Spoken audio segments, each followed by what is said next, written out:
Tuhan kita bisa berkumpul sore hari ini. Tadi saya tergerak hati dengar lagu Bersukacitalah. Dan ya, puji Tuhan memang saya juga sekeluarga sedang bersukacita karena anak saya waktu hari Minggu yang lalu itu sudah genap berusia 17 tahun yang paling kecil. Dan kebetulan dia jauh sekali dari sini, dia dari Taiwan di situ. Jadi ya kami hanya bisa berkomunikasi lewat WA dan lain video call dan lain sebagainya. Saya bersyukur kepada Tuhan karena hal yang paling saya khawatirkan di sini selalu adalah mengenai anak saya ini. Dia masih 17 tahun, dia masih sekolah. Saya berpikir mengenai kebutuhannya selalu.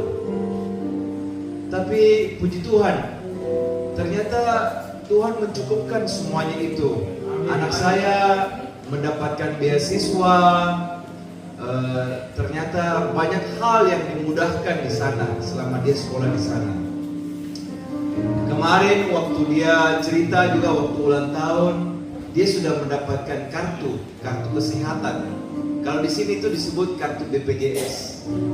Ternyata saya baru tahu juga, ternyata kartu kesehatannya mereka di sana itu tidak perlu bayar iuran sama sekali.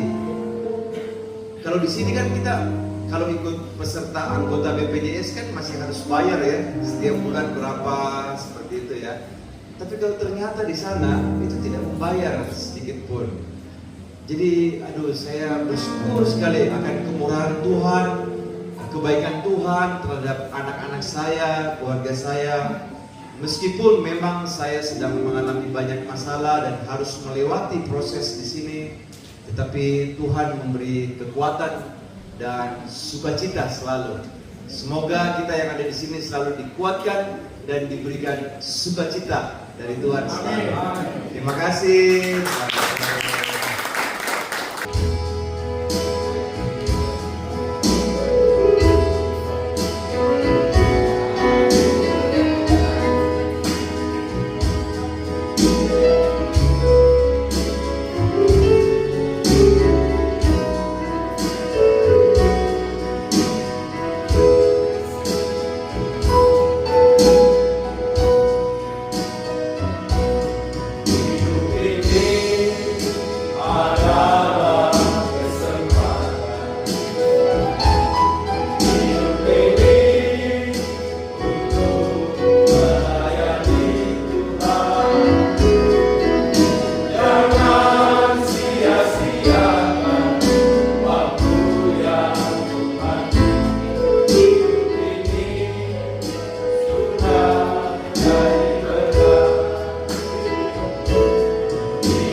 ini.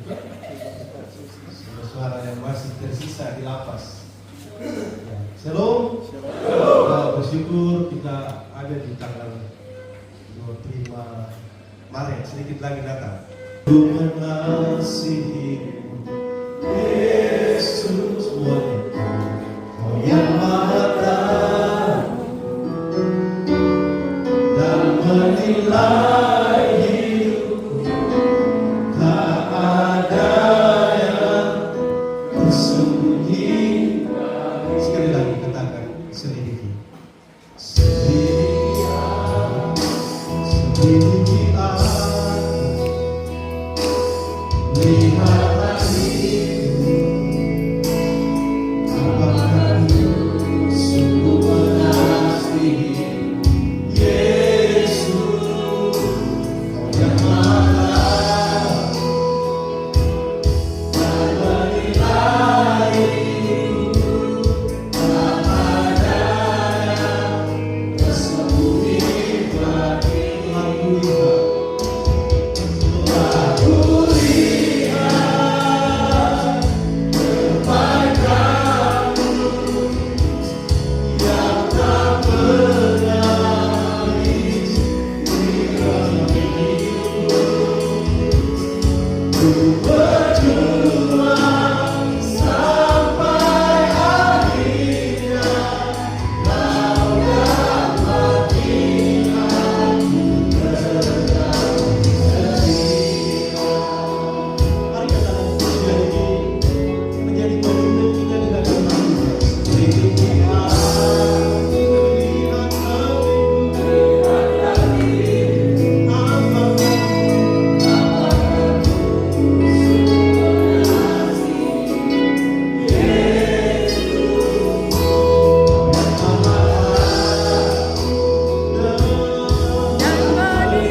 Saudara-saudara saya katakan aku lihat.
Matius pasal 12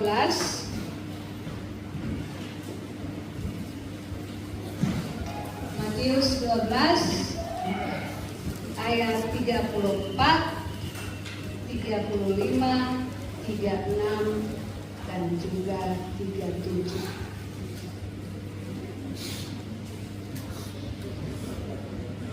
Matius pasal yang ke-12 ayat 34 sampai 37.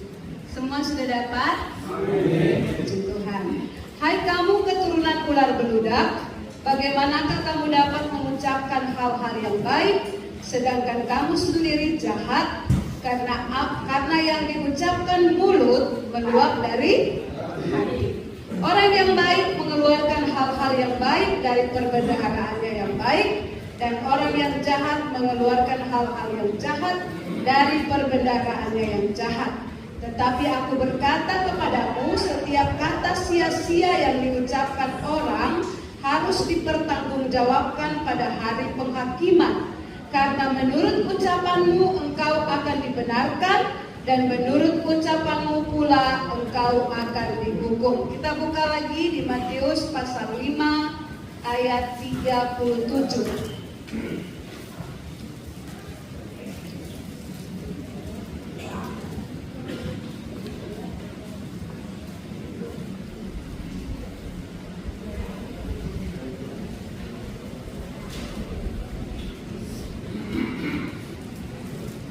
Matius 5 ayat 37, dia bilang, jika ya, hendaklah kamu katakan ya, jika tidak, hendaklah kamu katakan tidak. Apa yang lebih daripada itu berasal dari jahat. Kita buka lagi Yakobus pasal 3.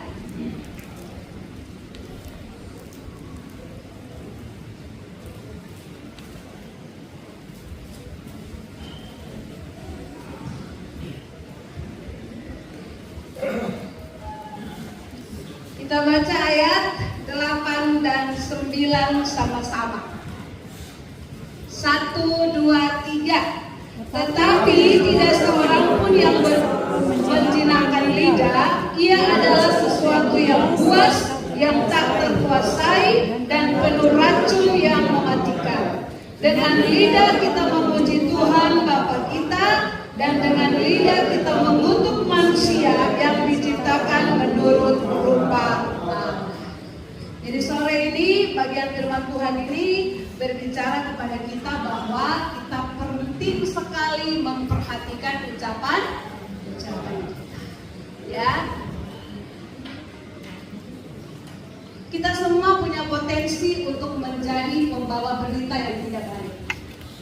Ya, kita semua punya potensi untuk menjadi pembawa berita yang kurang baik.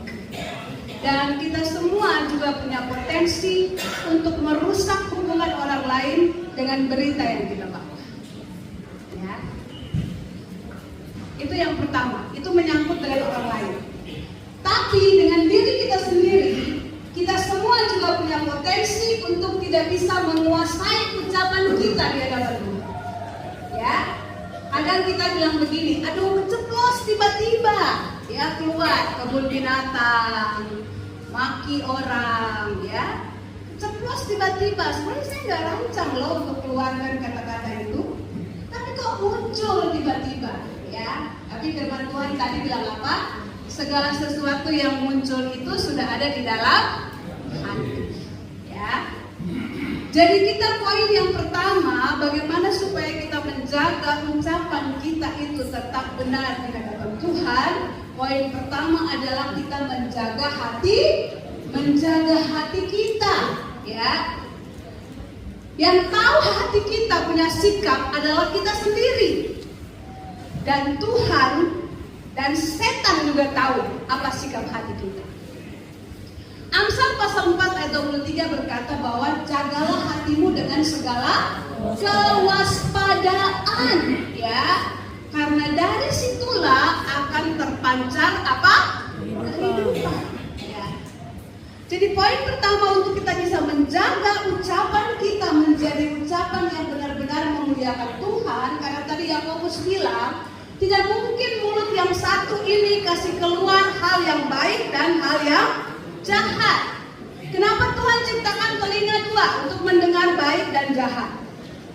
Kenapa Tuhan ciptakan mata dua supaya kita melihat hal-hal baik, kita juga melihat hal-hal yang jahat, ya? Tetapi kenapa Tuhan berikan kita satu mulut untuk berbicara? Maka apa yang kita dengar, apa yang kita lihat, otak kita itu merekam dan memutuskan, lalu mulut kita mengeluarkan, itu tergantung kepada keputusan hati kita. Kita mau mengeluarkan hal yang baik atau hal yang tidak baik. Saya sering bilang, saya juga waktu sekolah di asrama, satu kamar 5 orang, satu kamar 6 orang, ya. Penyatuan karakter itu nggak mudah, ya. Saudara ada dalam kamar blok, satu punya temperamen flegmatik, satu punya temperamen kolerik, ada hal, ada tidak hal, tidak ada hal, dia suka marah, ya. Satu sanguin, sukanya melucu saja, sampai tengah malam mungkin teman-teman mau tidur juga dia masih melucu, ya. Ada berbagai karakter yang Tuhan kasih, ya.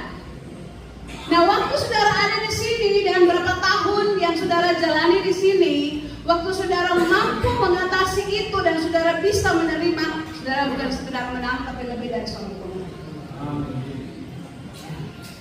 Waktu lihat kekurangan orang, waktu engkau mau bicara kekurangan orang, kau lihat dulu dirimu sudah benar atau belum. Ya. Tapi kadang-kadang kita juga melakukan hal yang salah dalam hal ini, termasuk saya, ya, termasuk saya.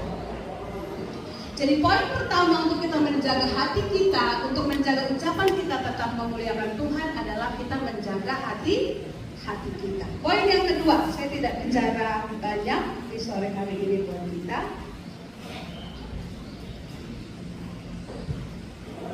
Kita lihat kembali tadi di Matius 12.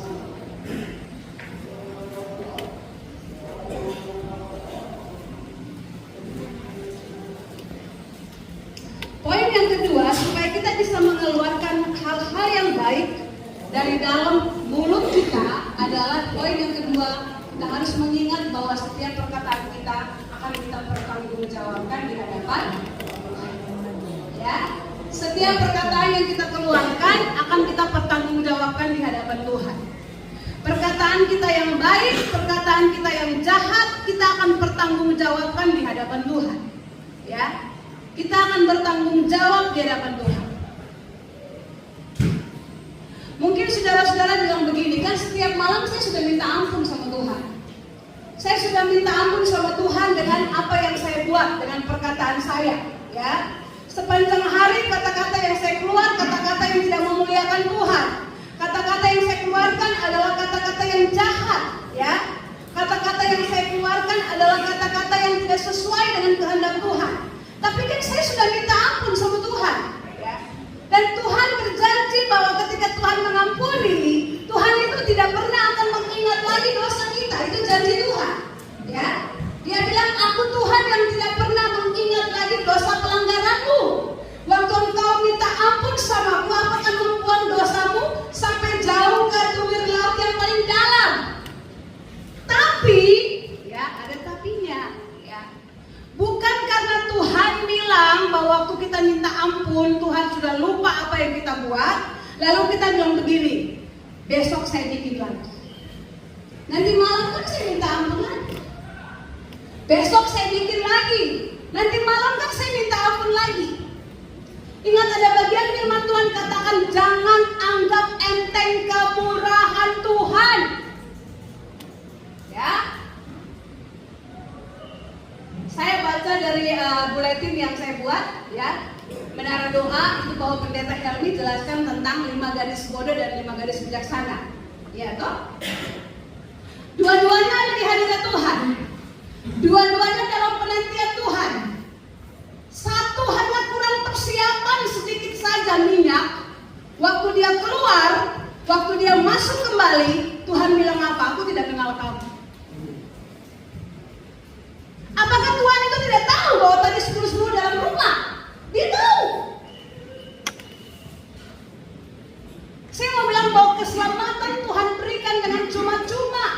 Tapi Roma bilang kerjakan keselamatanmu dengan takut dan gentar. Ya.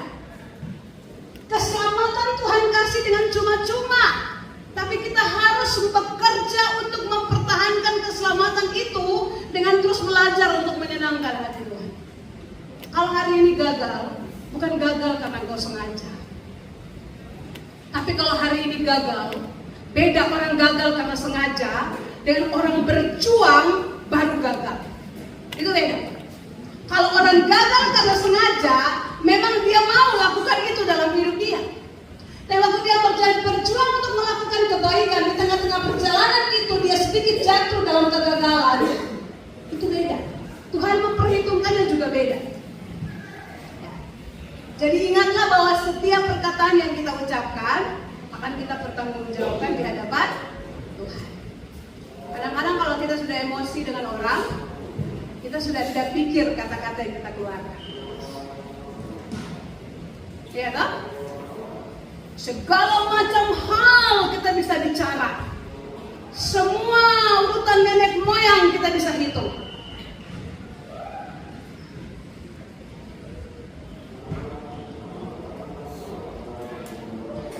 Lalu kita berpikir bahwa nanti saya minta ampun sama Tuhan, Tuhan ampuni saya. Saudara, perkataanmu itu sudah membukai orang. Saya mau cerita satu ilustrasi. Ada satu bapak punya anak perempuan yang temperamennya sungguh-sungguh luar biasa. Dia temperamennya temperamen kolerik. Setiap hari dia marah, dia mengumpat, dia bikin sakit hati orang dengan perkataan dia. Termasuk kedua orang tua dia. Satu waktu bapaknya bawa dia jalan sampai ke pagar, bapaknya kasih dia paku dan juga kasih dia palu. Lalu bapaknya bilang sama dia begini, setiap kali kamu marah, coba kamu paku pagar itu. Setiap kali kamu marah, kamu paku pagar itu. Setiap kali kamu marah, kamu paku pagar itu. Setelah dalam satu hari saja dia bisa paku pagar itu hampir sekitar banyak sekali dia paku. Setelah itu bapaknya peluk dia, bapaknya bawa pulang. Bapaknya aku bawa pulang dia, bapaknya bilang begini, ini malam, coba kamu berjanji dengan dirimu, besok kamu menahan diri untuk tidak marah. Bisa? Bisa Bapak. Bapak Bapaknya ke kamar, bapaknya berdoa buat dia sendiri juga mulai berdoa dan berjuang supaya besok bagaimanapun dia tidak akan marah. Pada waktu pagi bapaknya peluk dia lagi, bawa ke pagar yang dia paku. Lalu bapaknya mulai pancing kemarahan dia. Waktu bapaknya mulai pancing kemarahan dia bertahan, dia tidak marah. Waktu dia menang atas satu hal yang bapaknya buat, dia tidak marah. Bapaknya bilang, coba kamu cabut paku itu. Ya. Singkat cerita, dia mencabut semua paku sampai selesai. Lalu bapaknya bilang sama dia begini, pagar itu masih mulus atau punya tanda? Dia bilang ada tanda. Tanda apa? Lubangnya begitu banyak. Saudara, waktu kita melukai orang, ya, dengan kata-kata kita pergi, memang kita menyelesaikan dengan Tuhan, kita juga pergi menyelesaikan dengan orang itu. Saudara harus tahu, saudara sudah tinggalkan bekas yang tidak baik.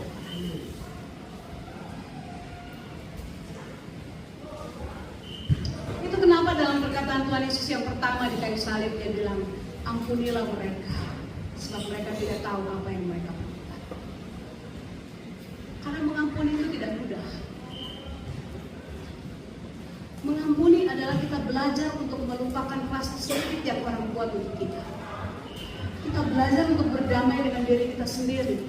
Kita belajar untuk melupakan rasa sakit yang orang buat untuk kita. Sampai kita berjalan dengan orang itu, tidak ada lagi kita mengingat semua hal jahat yang dia buat untuk kita. Dan itu tidak mudah. Orang bicara gampang, tapi tidak mudah. Saya juga tidak mudah lakukan itu. Ya, jadi jangan teman-teman pikir saya bicara seperti ini saya sudah hebat dalam. No, saya juga masih belajar. Melupakan rasa sakit yang orang berikan bagi kita. Apalagi itu orang yang kita kenal dalam hidup kita. Apalagi itu orang yang mungkin kita pernah berkorban bagi dia. Apalagi orang itu adalah sahabat baik kita. Melupakan rasa sakit yang orang buat untuk kita itu tidak mudah. Tapi sebagai anak Tuhan, kita harus melewati fase itu dan kita harus belajar untuk mengampuni. Karena itu jaga perkataan kita. Ya, bisa?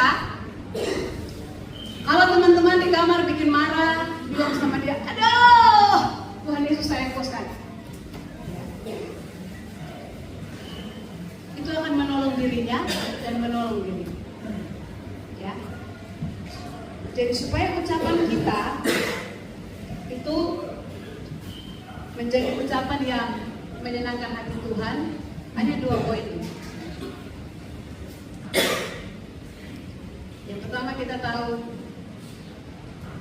bahwa kita harus menjaga hati kita. Yang kedua kita tahu bahwa setiap perkataan kita akan kita bertanggung jawabkan di hadapan. Makanya kalau orang bilang ya, kita katakan ya. Orang bilang tidak, kita katakan tidak. Jangan tambah. Saudara kalau dapat berita, saudara mau sampaikan ke orang lain. Misalnya bahwa pendeta Helgi minta tolong salah satu teman di sini, tolong sampaikan ke Pak Rudi seperti ini ya, ini loh poinnya yang harus disampaikan. Kalau saudara pergi sampai ke Pak Rudi, saudara sudah lupa apa yang Pak Pendeta Helmi sampaikan. Sebaiknya saudara bilang sama Pak Rudi begini, tadi Pak Pendeta Helmi ada bilang saya sesuatu, tapi saya lupa. Ya, mungkin Bapak Pendeta Rudi bisa tanya langsung kah ke Pak Helmi, ngomong apa ya tadi ya? Atau kita bilang begini, tadi Pak Pendeta Helmi ada kasih pesan, tapi saya udah lupa sedikit, tapi kayaknya poinnya ini, tapi untuk lebih jelas, coba tanya kembali. Saya rasa itu jalan keluar yang paling baik untuk menolong diri kita, untuk menjadi pembawa berita yang baik, bukan menjadi pembawa berita yang tidak baik. Jadi sore ini hanya 2 poin ini yang saya mau kasih buat kita. Kenapa kita penting sekali menjaga ucapan kita? Karena ucapan kita ini menandakan sikap hati kita dengan Tuhan seperti apa. Orang yang baik kasih keluar kata-kata yang baik dari mulut. Orang yang jahat kasih keluar kata-kata yang jahat dari mulut. Ya saudara bisa lihat sendiri di blog. Kalau di blog itu teman-temanmu setiap hari hanya berkata hal-hal jahat, suruh dia periksa hatinya. Hatinya baik atau jahat? Karena firman Tuhan bilang orang baik kasih keluar kata baik, orang jahat kasih keluar kata jahat. Hal yang kedua, poin yang kedua, kenapa kita perlu jaga ucapan kita? Karena setiap ucapan kita akan kita pertanggungjawabkan di hadapan Tuhan. Dan satu waktu saya akan bahas, ya, di titik mana kita berdiri untuk mempertanggungjawabkan ucapan kita di hadapan Tuhan. Ya. Alkitab bilang begini, pada waktu sangkakala bunyi, Tuhan datang, kita semua diangkat ketemu Tuhan di udara. Ya, satu waktu kita akan bahas ini. Istilah sekejap itu maksudnya apa? Sekejap kita akan diubahkan. Ya mungkin juga di sekejap itulah segala sesuatu bisa terjadi, termasuk kita berdiri mempertanggungjawabkan perkataan kita di hadapan Tuhan. Jangan sampai pengiringan saudara akan Tuhan menjadi sia-sia. Saya pernah bersaksi tentang mama saya. Mama saya melayani sudah 35 tahun. 35 tahun melayani, tiba-tiba Tuhan kasih sakit kanker. Ya Tuhan izinkan dia sakit kanker. Tapi Tuhan sudah bicara bahwa Tuhan akan panggil mama saya pernah bicara di sini, tapi saya mau bicara dalam versi yang lain. Ya, bahwa dia akan pulang di tanggal 1 Desember jam 10 pagi. 1 minggu sebelum 1 Desember dia sudah meninggal. Ya, dia sudah meninggal. Saya masih di kampus waktu itu, lalu saya ditelepon, lalu bapak saya bilang, pendeta, mama sudah tidak ada. Lalu saya bilang, masa Tuhan tipu? Tuhan kan nggak mungkin tipu. Kalau dia bilang 1 Desember, ya 1 Desember. Ya. Lalu saya bilang, taruh telepon di telinga mama. Saya panggil 3 kali, namanya Sarah. Ya. Saya panggil 3 kali nggak ada suara. Saya bilang sama Tuhan, jangan buat saya ragukan Engkau. Sebab itu janji Kau yang beri. Saya panggil lagi 3 kali. Waktu saya panggil kali ke-6, mama saya bersuara. Saya bilang, kau hidup sudah, karena belum waktu kau pulang.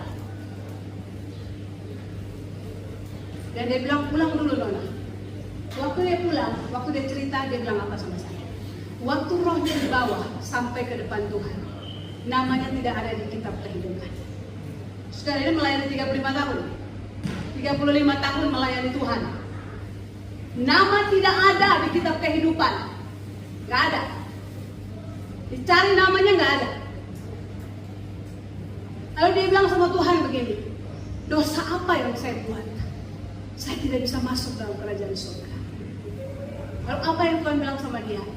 Kamu punya dosa kemunafikan itu tidak pernah lepas sampai kamu mau pulang ke saya. Dan itu tidak bisa bawa kamu masuk dalam kerajaan surga. Ada hal-hal yang tidak dia sukai dari bapak saya. Ada tindakan-tindakan yang bapak saya buat yang menyakiti dia. Tapi untuk menjaga keadaan rumah tangga baik-baik saja, mama saya itu tidak pernah menunjukkan bahwa dia marah. Dia selalu melayani dengan baik. Dia tidak pernah menunjukkan ekspresi yang kurang baik kepada bapak dan kepada kami. Tapi dalam hatinya dia mengeluh tentang sakit yang dia rasakan. Dalam hatinya dia mengeluh tentang penderitaan yang dia alami ketika hidup berumah tangga dengan bapak saya. Dan hanya itu saja yang membuat namanya tidak ada di kitab kehidupan. 35 tahun melayani. Waktu saya pulang, saya bereskan semua. Saya bilang saya tidak berdiri sebagai anak. Kalau saya berdiri sebagai anak, saya kurang ajar, saya bongkar dosa. Tapi saya berdiri sebagai hamba Tuhan. Mama silakan bercerita. Sakit hatinya apa saja. Bongkar semua. Dan dia bongkar semua yang dia alami, luka dari bapak, luka dari kakak saya yang pertama, sampai luka ke saya, luka ke adik saya, semua dia bongkar. Dan hari itu Tuhan kerjakan pemulihan luar biasa. Bapak saya menangis, merangkul kaki mama saya, rangkul benar-benar menangis minta ampun sama Tuhan. Setelah semua pemberesan selesai, saya bilang, 1 minggu ke depan, kau pulanglah, karena namamu ada di kitab kehidupan. Dan saudara-saudara saya bercerita bahwa mama saya pulang dalam kondisi dia sedang memuji Tuhan. Dia memuji Tuhan, pagi-pagi dia minta orang kasih mandi, dia anak-anak kasih mandi. Dia memuji Tuhan sampai jam 10 tepat. Tuhan bawa dia pergi. Saudara, Jangan main-main. Ya, jangan anggap enteng kemurahan Tuhan dalam hidup. Sebab sewaktu-waktu pintu kemurahan itu tertutup, engkau menangis merayap setengah mati pun engkau tidak akan dapat lagi anugerah Tuhan. Engkau merayap mencari setengah mati, engkau tidak akan dapat lagi anugerah Tuhan. Karena banyak yang dipanggil, sedikit yang terpilih. Berjuanglah masuk dalam bilangan yang terpilih itu. Sebab sekali tempat itu tertutup buatmu, kau tidak bisa bayar dengan uangmu yang bermiliar sekalipun. Kau tidak bisa bayar untuk pintu itu dibukakan bagimu. Hari ini jaga hatimu baik-baik. Saya juga jaga hati saya baik-baik. Jaga mulutmu baik-baik. Saya juga jaga mulut saya baik-baik. Tuhan Yesus memberkati kita semua. Amin.